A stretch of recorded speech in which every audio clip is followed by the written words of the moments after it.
ये देखिए Uttar Pradesh public service commission का एक मेरे पास वेबसाइट खुली हुई है। ठीक है? इसके अंदर सारे के सारे प्रीवियस ईयर्स के क्वेश्चन का डिटेल्स दिया हुआ है। ठीक है? अब मुझे करना क्या है, चैट जीपीटी या जनरेटिव एआई का यूज़ करके मुझे इस क्वेश्चन को सॉल्व करवाना है। ठीक है? तो इसके लिए अभी जो हाल ही में एग्जाम हुआ है, कंबाइंड स्टेट एग्रीकल्चर सर्विस का प्री एग्जाम हुआ है, अभी हाल ही में हुआ है। तो अभी इस कंप्लीट प्री एग्जाम का मुझे आंसर चाहिए। तो मैं इसे चैट जीपीटी से कैसे पढ़वा सकता हूँ, किस तरीके से आंसर इसका लिखवा सकता हूँ। ठीक है? उसको हम लोग देखने जा रहे हैं। ठीक है? तो सबसे पहले मैंने इसको डाउनलोड किया। डाउनलोड करने के बाद मेरा जो चैट जीपीटी ऑलरेडी ओपन है, यहाँ पे मैंने इसको अटैच करवाया। ये जो अटैच आपको फाइल का सिंबल दिख रहा है, इस पर क्लिक करना है। यहाँ पे आपको जो भी फाइल होगी वो अटैच करने के लिए ऑप्शन आएगा। अपलोड फ्रॉम कंप्यूटर करेंगे और कंप्यूटर में जहाँ भी अवेलेबल होगी वहाँ से अटैच कर लेंगे। अटैच करने के बाद मैंने उससे कहा कि read the English section given exam papers PDF and provide answer of all the questions. ठीक है? उसके बाद चैट जीपीटी ने मुझे क्या रिप्लाई दिया, the document you uploaded appears to be combined agriculture service preliminary exam paper which contains question on general study and agriculture. Given the size of document and the range of question, I will provide the answer of first 10 question along with explanation. If you need more answer or specification, address let me know. तो इसने कहा कि मैं 10-10 question का आपको बताते जाऊंगा answer. आपको और चाहिए तो आप फिर मुझसे कह सकते हैं कि कृपया मुझे 10 क्वेश्चन का आंसर और बताओ। तो ये देखिए, इस प्रश्न पत्र का जो पहला क्वेश्चन है वो है, who among the following was constitutional adviser of the constituent assembly. तो इसका आंसर है बी एन राय। इसका एक्सप्लेनेशन भी है, B N Rau was constitutional adviser to the constituent assembly of India. He played a pivotal role in drafting the constitution. ठीक है? इसी तरीके से दूसरा क्वेश्चन है, who was the most important minister of the Ashtapradhan of Shivaji. तो Peshwa is the correct answer. ठीक है? तीसरा है, find the missing number of the following table. अब वो टेबल है क्या, उसके लिए हम लोग चलते हैं, जरा इसको वेरीफाई भी कर लेंगे कि क्या ये यही क्वेश्चन है जो चैट जीपीटी पढ़ रहा है, जो चैट जीपीटी बता रहा है। तो ये देखिए, ये जो हमने क्वेश्चन डाउनलोड किया है उसकी ये लिस्ट है। अब यहाँ पे हम लोग चलते हैं थर्ड क्वेश्चन में। ठीक है? थर्ड क्वेश्चन हम लोग चलते हैं, ये क्या है, find the missing number in the following table. तो इस तरीके से ये टेबल दिया हुआ है, इसके अंदर मिसिंग नंबर कौन है। तो इसका आंसर मुझे चैट जीपीटी ने बताया कि आपका जो टेबल है उसके अंदर मिसिंग नंबर जो है 62 है। तो देखते हैं, थोड़ा क्रॉस वेरीफाई करते हैं 62 ऑप्शन में है या नहीं है। तो यहाँ पे ऑप्शन नंबर सी आपका सही हो गया। इस तरीके से चैट जीपीटी, ये हमारे पास जो 10 क्वेश्चन थे, इसका आंसर मुझे 10 सेकंड के अंदर ही दे दिया। इस तरीके से इस क्वेश्चन पेपर में टोटल 120 क्वेश्चन है, जिसका आंसर मुझे 120 सेकंड में मिलेगा, यानी कि 2 मिनट के आंसर अधिक से अधिक 5 मिनट में पूरा का पूरा क्वेश्चन सॉल्व करके दे देगा।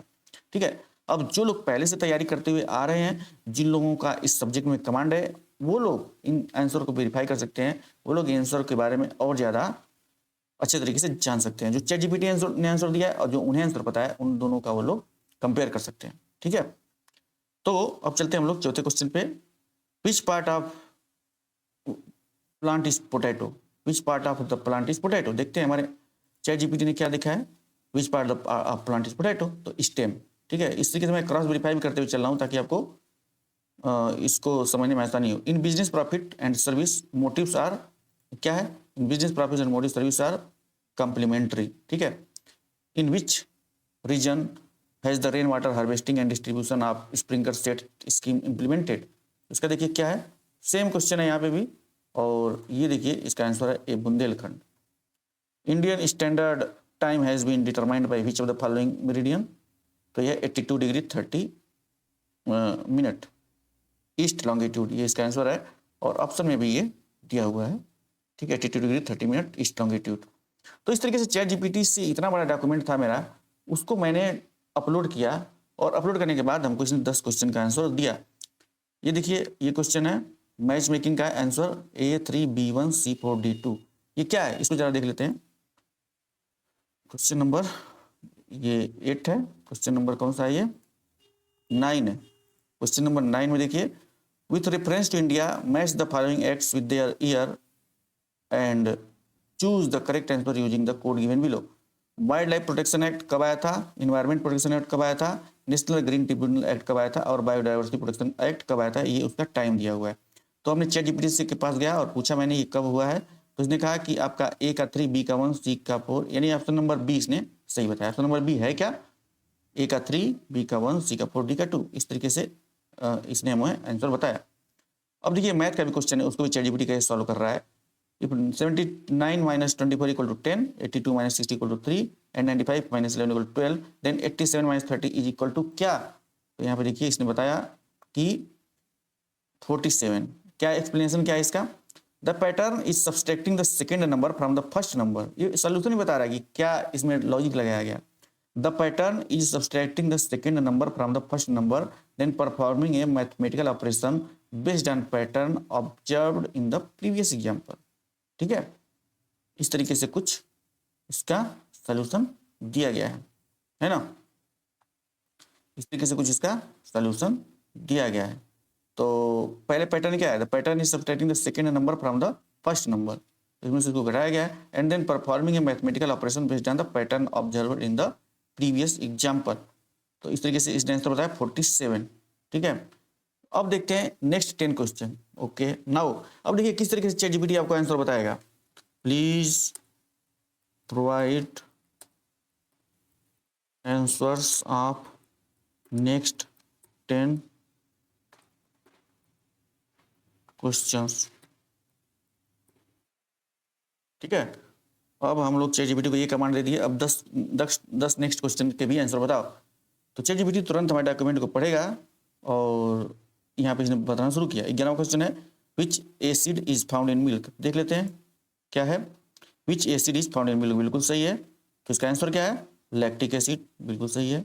The average of the first 10 odd prime number is, the average of first 10 odd prime number is, क्या आंसर है?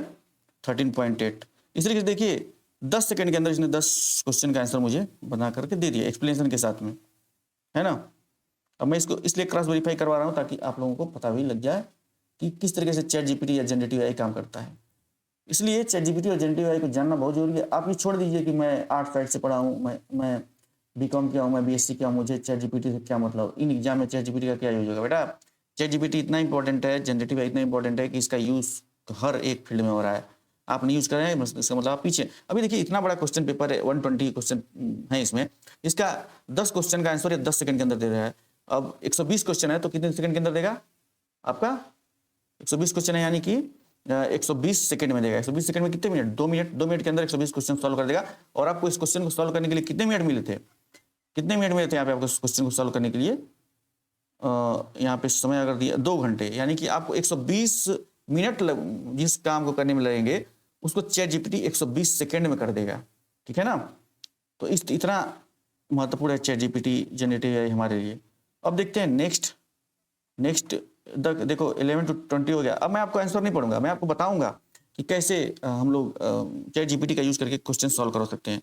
तो कहेंगे please provide answer of next 10 question, next 10 questions.